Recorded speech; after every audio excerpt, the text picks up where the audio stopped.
the Coach and the Casual here, Miami edition. We're this week in Miami talking to fighters, influencers, watching UFC 297. We'll break it down. All of this is brought to you by Bucked Up. Let's go.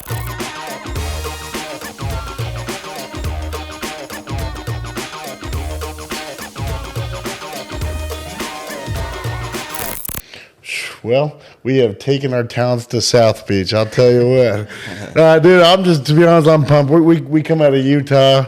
Our guest today is Shane Jordan. We're really excited to be meeting with Shane. We kind of met him a couple days ago. We've been doing some cool stuff, but honestly, how pumped are you to be out of the snow?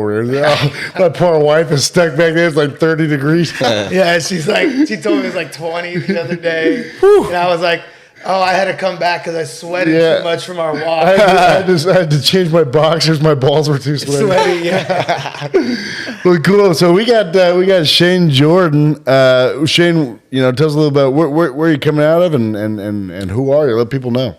Yeah. So Suga Shane's the name. I'm currently living in LA right now, but from Brockton, Massachusetts, City of Champions, and but currently living in LA.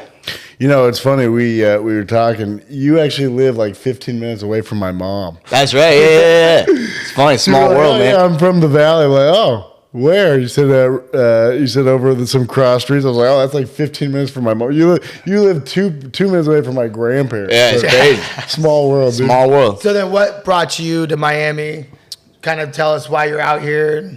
A little bit about that. Yeah. So one of my biggest focuses in my career right now for my job is personal training. I train a lot of the influencers in the fight scene and clients that are just around the country and around the world. So now I get to travel a little bit. So I came out here to train Sneeko and get him into, he's going to get into a fight. So we're getting him into the mix of boxing and MMA. So I traveled out here to train him and get him going. How'd you get connected with him? What was the whole process of the first contact to flying out here? Yeah, so I actually got hit up in a group text by Bryce Hall. It's a friend of mine, and it was a text between you trained Bryce Hall for his BKFC fight. Correct. Yeah, I trained Bryce Hall for his BKFC fight, and it's great. Your network always builds. People speak for you. So Bryce got me connected with Sneeko. Got a group text message. He connected me and Sneeko. Me and Sneeko texted, and then about 4 days later, I was in Miami. Oh, sick. Yeah. Dude, that's kind of like because we're out here with Sneeko as well. I mean, that's why we're here. Ramsey's coming out to train him, and we're going to have him on we had him on a previous episode to this one. Dude, it's been interesting being around Sneeko. He's actually like pretty athletic. Like, what's been your experience working with him and seeing what it looks like? Yeah, no, I think he's definitely got a natural ability. What I like to see out of it too is that he really wants to do it. Yeah. So anybody that I train, if you're been fighting or want to fight, as long as I see that you want to do it, I love that, and I see that from him. Awesome. Yeah. So then, I mean, you're a Golden Glove boxer. Yep. Won the Golden Gloves. 2018. 2018. And so since then, are you still fighting, or what's kind of now you just focusing on training people? Yeah, so it's still fighting, still currently fighting. Haven't fought in about 10 months, but still fighting. Amateur or professional? Turning professional now. Okay, yeah. Now you're turning pro boxing. Now we're turning pro. Hell yeah, good for you, bro. Getting ready to rock. Yeah. Kind of step up. Yeah, make some money finally, right? Yeah, exactly. And then you want to turn pro with BKFC, right? That's right. Yeah. And you're in talks with them right now, and yep, we're in talks with them, and the whole reason that came to be is Bryce Hall had the opportunity to fight in BKFC, and I trained him for it. So I saw that, and I was like, oh, this is super cool. So I want to take the opportunity to hop in BKFC to. So we've been around BKFC. We did a lot of their media stuff when they were in Salt Lake, and we were around Mike Perry and things. Have you ever been to a bare knuckle fight? Yeah. Ugh. They're brutal, man. Crazy. So you told me you saw that. You're like, I want to get in there. I saw that, man. I was like, I want to see what these knuckles can do. Ramsey said, he was like, oh, get me out of here. I don't want to be here. Yeah. I feel like such a wuss now, man. Like after that, I was always like, I'll fight anyone. But then I watched the one live. I was like, it's I don't know, gross, man. dude. Mike Perry broke Eddie Alvarez's face. Crazy. What's the appeal to? Have you done any bare knuckle at all? Not yet. I have not done bare knuckle yet, but I'm ready for it though. How did Bryce do? I didn't even see Bryce. Bryce won, man. He shocked the world. He stopped the fight stopped in the second round.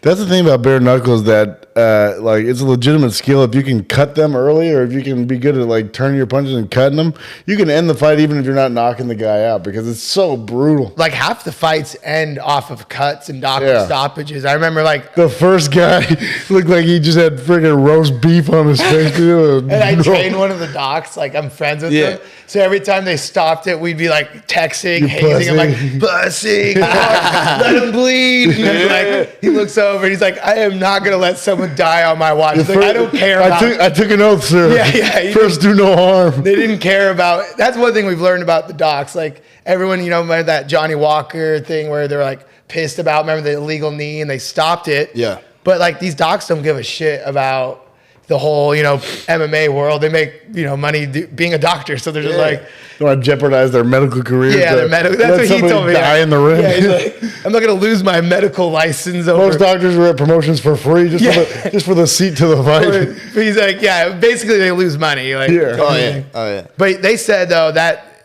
so he was like, dude, that was the wildest fight. He's like, I have never been so busy at a fight. Like usually he's like, you know, you're in and out. He's like, dude, everyone was getting stitched. Literally everyone but 2 or 3 people on that card got stitched, which is kind of wild, man. Like, so think of that. Like, have you changed your style at all or like the way you want to fight?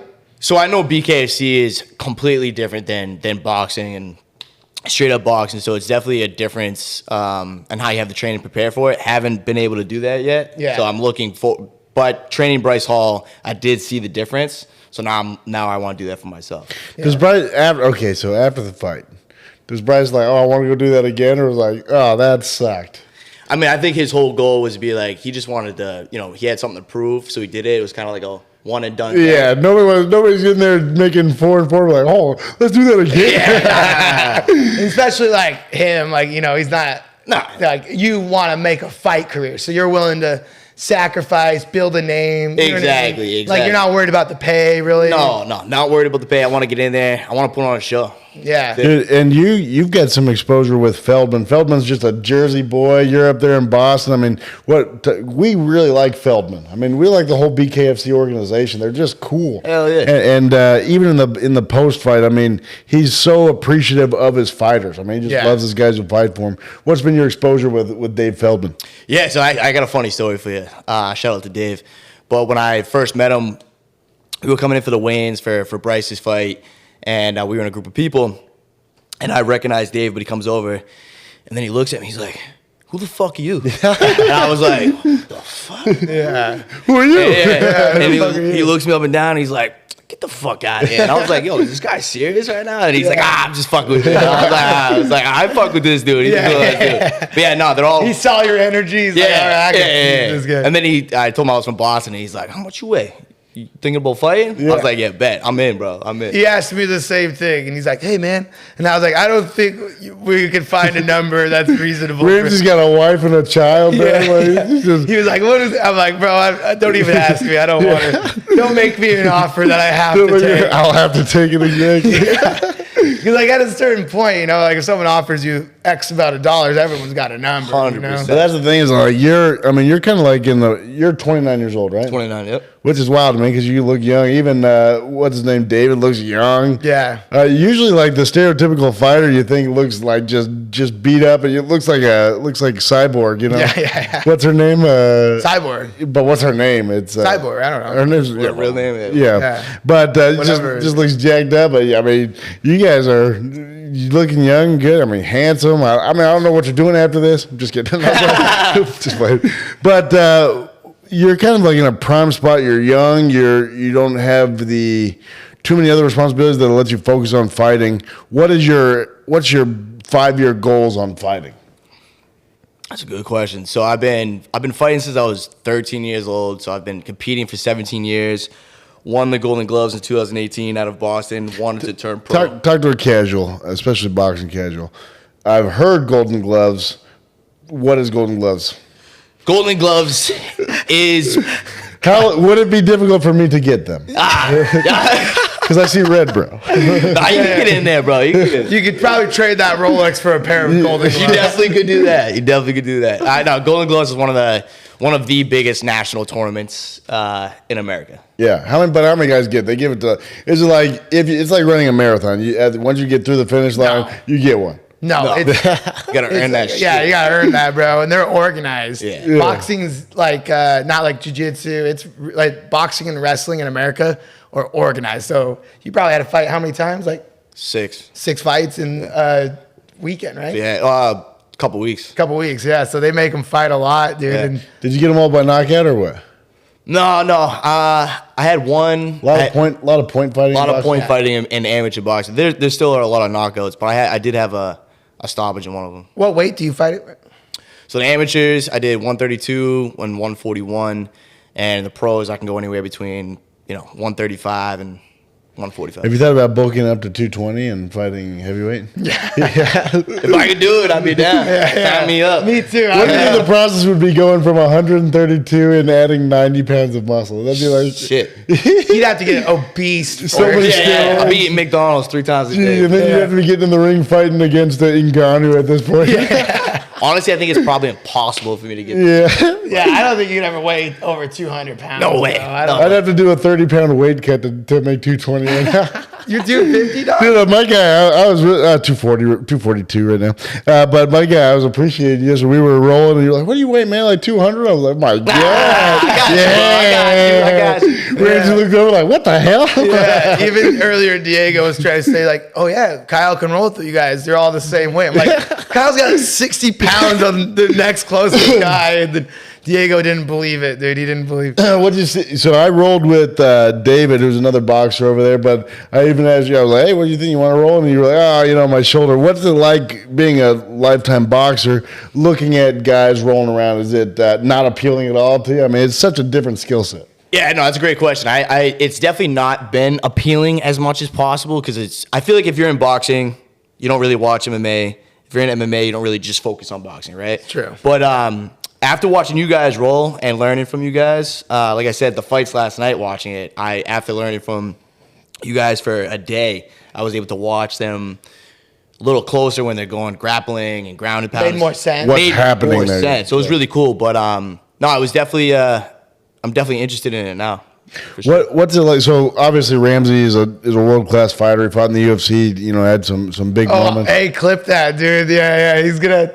This dude hates on me all day, so I'm going to clip that anytime he says something. Be like, But being out there, so obviously Ramsey's, he had to be well rounded in all the things. The MMA, you got to defend against a bunch of stuff. What was it like sparring with him and doing different things?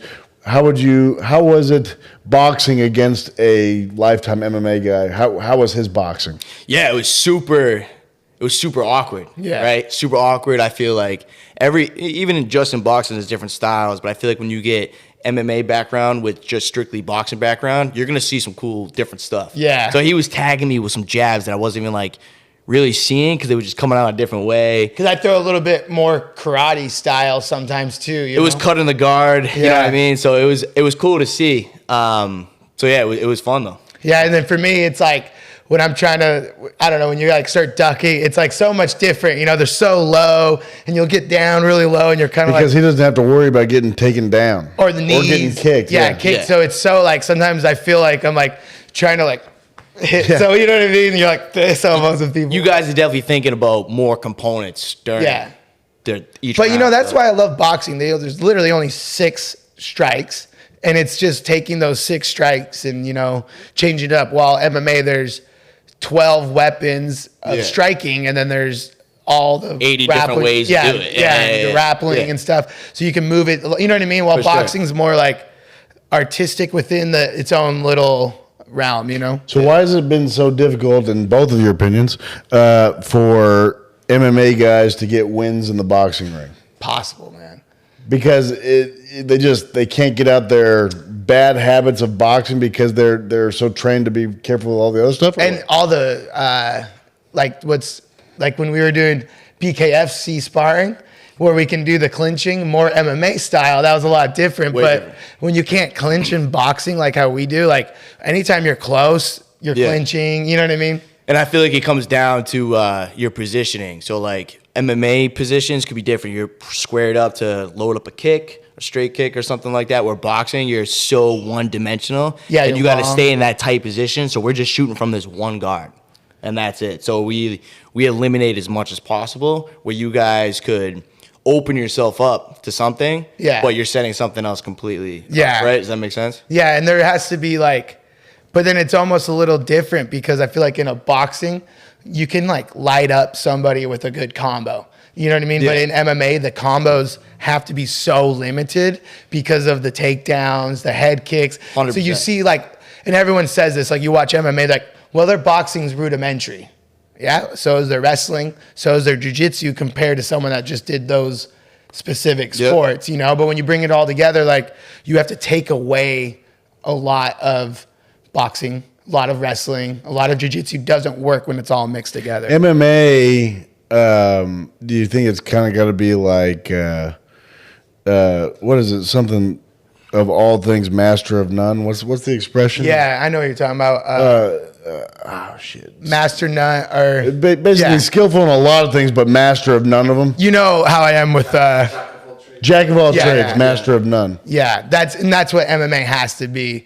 You used to not be able to. Like, you used to be able to be like, oh, I'm a jiu-jitsu guy, and I'm going to go out there and do my jiu-jitsu. But nowadays, you see, like, the Bilals, you know, the Strickland. Like, look at Strickland, DDP last night, bro. They were wrestling, standing up, kicking. And everyone's like, oh, they're just boxing. But I was like, dude, they did everything. Doing a ton. You think, okay, so do you think boxing is a bad base for MMA? You want wrestling to be your base, right? That's more for you. So I mean, I think the best base would be wrestling, boxing. Yeah. Like, you can't just, You did a year of wrestling, didn't you say? a little bit, not a full year, but just Yeah. a little bit. Yeah. like in high school Yeah, and high stuff. Yeah. school training, yeah. But if you could do like box and wrestle, that would be I think the best. The American style boxing and American style wrestling. Let's say you got offered right now, same money, and same amount of time to train. Would you do, I guess it's a dumb question, but bare knuckle or an MMA fight? Bare knuckle. Just because you're more set up Yeah, for, he's huh? like comfortable there. Yeah. How much more would they have to offer you to do MMA, like to have to go train? Because the problem is you're so skilled in boxing, but the second you go down to the ground, it's like, honestly, it's like the Little Mermaid. It's a whole new world. 100% right. Yeah, no, they have to probably pay me double to get in there. Yeah, for sure, it's you know? tough, man. So when you were training with Bryce, Let's break down that whole thing. How that relationship started and what it was like training Bryce specifically. and like what you guys did for camp, like how did you take an influencer and get him ready for a real fight? Yeah. So met Bryce through the network when I moved to LA. Probably met him within a few months, and he had already been in the influencer boxing scene, so fought before I met him. I saw that fight, and then we got connected. We started training, and then one day he hits me up and he's like, "Yo, I'm gonna do this BKFC fight." I was like, "What the fuck?" Are you crazy? You know, you asked me like a couple years ago about BKFC, I'd be like, I'm all set. Like, Yeah. I've been fighting for a long time. And he did it, and I was like, bro, you sure you want to do that? And he's like, yeah. I was like, this kid's got balls. I was like, all right, I'm down. He's like, you want to train me? I'm like, yeah. So we did it, and I thought it was sick. One gave him super props for just stepping up to do that. You know what I mean? Even for anybody that's not a fighter, to hop in to actually compete in fighting takes a lot, you know? We know what's up. Do you even spar? He even spar, man. It's scary, man. And I'll give a shout out to Bryce real quick. That he can crack. He can fight. Really cool. So What's he weighing in at? I've never obviously met Bryce. What was he weighing in at? he's like probably watching on like 185. 185? I think I could whip his ass. Yeah, I mean, He's a wrestler. Oh, is he? Yeah, he was a like state wrestler. Oh, High he'll school. whoop your ass, The bro. thing is, I throw up the triangle first 10 You seconds. can't even triangle. Hey Bryce, I don't know, man. You gotta Bryce, show it's love. Bryce, you live 15 minutes from my mom. Next Christmas, I'm coming down there. Yeah, after, I'll set it up. I'll come downstairs from your mom's room. Be like, hey, boys, take it easy. So, seeing, I thought it was really cool with him doing BKFC and wanted to, I thought it was unique for me to do it because it's a whole different types of training. So I was like, oh, this is going to be cool for me to learn this, right? So I'm thinking about it. I'm like, how do you train for this, right? And I'm like looking into it. I'm like, I don't think anybody really has a concept on how to train for BKFC, prepare for it, train for it. How do you get your knuckles ready for it? How do you get your face to take a knuckle shot? You can't. You literally can't. You can sit there and rub your face and do all that type of stuff, hit it with a stick. there's not much you could do. So we did do training with, hitting the bags with just the knuckles, just to like rough them up a little bit. You like the sticks, hit the pads without the hands and without the gloves on and stuff. But everything else, sparring was gloved up. We did take the headgear off a lot for him just to get used to it, and that was about it. So I thought it was cool. But once I got to the fight and saw that, I was like, man. Were you cornering or no? I was cornering it. But after you watched it, and then you trained Bryce, like what are you going to change when you do it? You know what I mean? Like, because like you said, it is a new sport. Yeah. There is no real train. Like MMA 10, 15 years ago, people didn't know how to train for it, And I'll say this right away for the whole BKFC world. I'm not going to say that pure boxers coming into this are always going to be the best. They're not. Yeah. Like that's a fucking fight. When you get in there, it doesn't matter what your background is. You got to fight. Yeah. So many unknowables that could happen. So many. So what I would change though, not even really change too much. I just know what I would do in there, and like it's what? about speed. Like you just got to touch that dude first, just like you were saying. Like you can move around and keep tagging with the jab, and all of a sudden you're a minute into that round, and you're seeing his face change. You're seeing it cut up. Yeah. You go into the next round. You might not have hurt him, but he can't look out of his eyes the same. Yeah. He's swelling up. He's getting frustrated. He's a jab away from the doc stopping it. Yeah, step back, boom, right hand. I don't know how many times somebody can take a good connect. The good Straight thing, up. talking to Dave and a couple of the guys in the BK. Chris Lytle, we had him on our podcast. We had on. You'd think that you'd break your hands a lot, but the way they got it set up now is that guys really aren't breaking their hands very much. Yeah. Ben Moab broke his hands real bad, and that one chick. But for the most part, people aren't breaking their hands because when you're wearing gloves, you're actually throwing harder. Because it's like if I was to punch this wall with a glove or with my bare hand, I'm going to punch it harder with a glove because I feel safer. So getting hit in the face is actually not as hard. It's just bloodier. And he said the concussions are way less because there's not enough time to you get a 10-second count, but you're usually bloody and then the ref's about to stop it. Yeah. So he was saying comparatively to boxing, he was saying there's less breaks than MMA on the hand because we have our little gloves, kind of like the football, rugby analogy. We just rip it. And he was saying there's less concussions than boxing. I mean, obviously it's all, their claim, but I could see it, you're not throwing as hard compared to if I had, my headgear on, the headgear causes more concussion. So Bryce went to the second round and finished in the second? The opponent, G. Perez, he couldn't continue.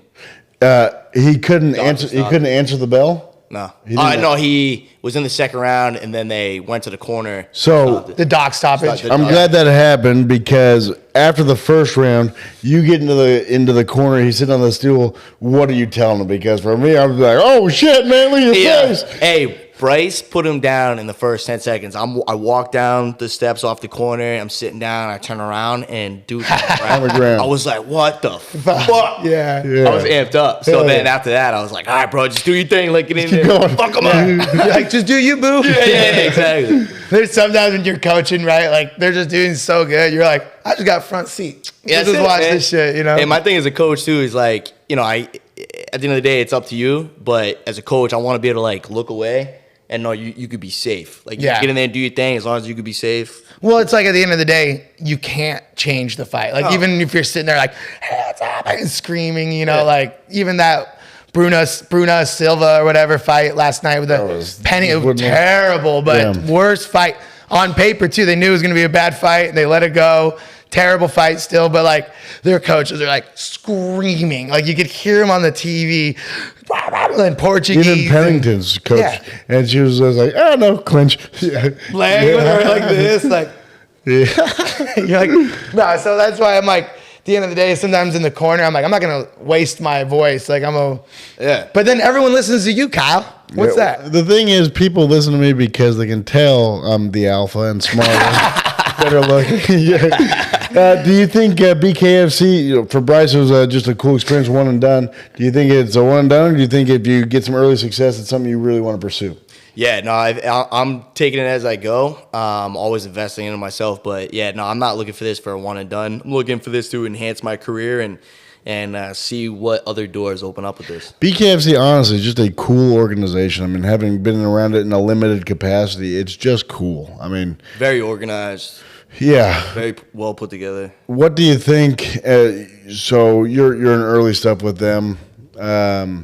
What do you think the fight scene and BKFC? What do you think? Do you think they have something special, or do you think where do you think they're at? Just as a observer of the boxing game. Yeah, no, I definitely think that they got something special, and I'm gonna say it like this: like, you know, I grew up in the streets and we were fighting all the time, and Grew up mean streets of Boston. streets of Boston, Yeah, baby. bro. Yeah. You know what's up? They don't fuck around out there. Yeah, they fight, bro. That's all they man. do. Yeah. Put the guns down, baby. Yeah. Hell yeah. Yeah. So, what was I getting at? Sorry. Oh, just like what you think BKFC can do. Yeah, no, I think it's very cool, and I think it comes down to like that brute actual fighting. Like MMA was that, UFC is that, right? It's like it's got the whole component you're taking down. And it was, it's starting to get a lot more, technical. It is. Yeah. It is. Now I'm looking at, hey, we're still gonna wrap our hands up, but it's just knuckles, and we're just banging it out. I think that's cool. Like what Feldman said, though, like like everybody can relate to a bare knuckle fight. Because everybody's been in one or seen one. And it's in real and life. Emotionally, it's like kind of. I feel like it was a lot more emotionally charged than any other sporting event. Really, didn't you feel like that? Like when you're there, it's like literally like just intense. It was live. It was live. Like we've been at big shows, crazy fights, big time fights, but going to that, it was something there with that vibe there. They do a great production, dude. Yeah, they do. As the kids say, no cap. Yeah, no cap. babe. Hell, We're learning, guys. We learn about influence in life. We didn't know any of this. I'm here to keep them young, all right? Yeah, keep us young. if you're so you're fighting at 135, if they signed you to fight Paige Van Zandt, would you do so? I'd fight anybody. I'd fight I'd be like, dude, you can punch me, Paige, whatever you want. She's too pretty. With BKFC though, I will fight anybody right now. Hell yeah, bro. And then, I guess he's not at your weight. That Kai, he's a 45er. Oh, Kai's a 45. Yeah, Kai can fight too. Who's a 35 champ? Isn't it? I forget. I'll have to look it up. Whatever. Yeah, we'll check it out. We'll check it out. Keith. Oh yeah, that Keith. Yeah, he's a beast. Yeah, he's a good fighter. And then we're talking about we're have Palomino on, and he's pretty tough. Okay, here's a question I actually have for a true boxer, right? When I got into jiu-jitsu, I'm a bigger guy. I'm 240, right? I'm 6'4". Just kidding. Oh, you're 205. Yeah. But I'm a bigger guy, right? But it doesn't translate when I've gotten into jiu-jitsu. I'll get in there with a 145er who's been doing it a long time, and they twist me into a pretzel, right? How big is a size difference in boxing, right? Let's say you had to, and let's put egos aside, you had to get in. This is like the Bradley Martin question, right? You had to get in with a guy like me. Obviously, you're much more skilled in boxing. I'm much bigger. How are you dealing with that? Yeah, man, size matters when it comes to boxing because, again, you got that one component. Power. And, even being in with Ramsey the other day, it was just, messing. I've sparred bigger guys and all that stuff. Yeah. We know what's up, but you just feel that weight. And, with a punch, when you only got those punches, you can't defend it with a kick or a takedown. Yeah. You're going to feel it a lot different. A lot more of a puncher's chance in Well, boxing. even when we were sparring, you caught me with a good left hook. My hand was down, and I remember seeing it coming. And in that moment, I was like, fuck, I'm going to get hurt. And then you cracked. I was like, oh, yeah, I'm 50 pounds bigger than this guy. Yeah, you know what I mean? I could feel the difference. And then you felt it when I'm, hanging on you. You're like, holy shit, dude. And it matters. Same with jiu-jitsu, man. Same with wrestling. Size does matter as much as people don't want to say. And with jiu-jitsu, you were saying it doesn't matter the weight. It was if you can have somebody smaller, but they're super skilled, they can. Because there's so many. The thing is, they're doing things that I don't even know is happening. They're setting something up that now he's got my ankle. Yeah. It doesn't matter how strong I am. My ankle's just an ankle. Yeah. Right. Let me put it this way too. I think there's a difference between experience to weight. So if I went in with somebody that's 200 pounds but doesn't have a fight, I'm gonna have fun with them. You're gonna touch me. I can move around. I can make you waste your energy trying to hit me. Right. And I feel like skill wise, obviously you would wear Kyle down, and I think you would beat him. If you guys sparred, he'd get you so Just on the tired. skill set, yeah. But let's say Kyle had X amount of skills. Now there's weight, and you know what I mean. There's a little bit fuck around and find out chart kind of thing. You know what I mean? That's real shit. Even Bradley Martin. He's always like, well, I'm 260, and Cheeto and all these guys are like, well, I'll kill you, bro. You're an influencer, bro. The dude can grapple. He grapples. I watch even him a little sprawl. bit of training. His weight takes him a long way. Yeah, and honestly, like another few months, he'll be fucking a problem for anybody just He's because. trying to fight, right? Yeah, and like with you, I mean, we've been training. Like, obviously, eventually, I'll get you. But nowadays, when you're in my guard, I can't just throw up anything. You know what I mean? And then sometimes, if you do get caught on it, you can just go, and Power through. Okay, well, that's getting us into the end. Tell us where we can find you, all your socials, everything. Yeah, so Instagram, TikTok, YouTube, everything is Suga Shane Sweetness. Sugar with no R. That's that Boston stuff. But Suga. SUGA for Sugar and Shane Sweetness, baby. There's no underscores, no nothing. Sugar Shane _ Sweetness, I believe. Hey, we got to shout out our friend's company. Maybe you guys should link up Sugar Splash. Sugar 'Cause you Splash. guys- Sugar Splash? Oh, shit. Yeah. It's like a berry, like that magic berry that you take that makes your It makes your dick cum hard. taste good or something. Yeah. But Hey, they don't call me Sugar for nothing. Yeah, that's what I'm saying. We'll connect you, dude. we just watch you at the restaurant and just eating straight pineapples. And then our other sponsors, Bucked Up, Bucked wearing Up. up. You're wearing the shirt. We love Bucked Up. Keep drinking it. Bucked Up's an incredible product. So, guys, honestly, it's been incredibly fun to have Sugar here. Look him up. Big future coming, BKFC. Tune in. Thanks for tuning into The Coach and the Casual. Make sure to subscribe on YouTube, Apple Podcasts, and Spotify, and share it with your friends. Thanks again.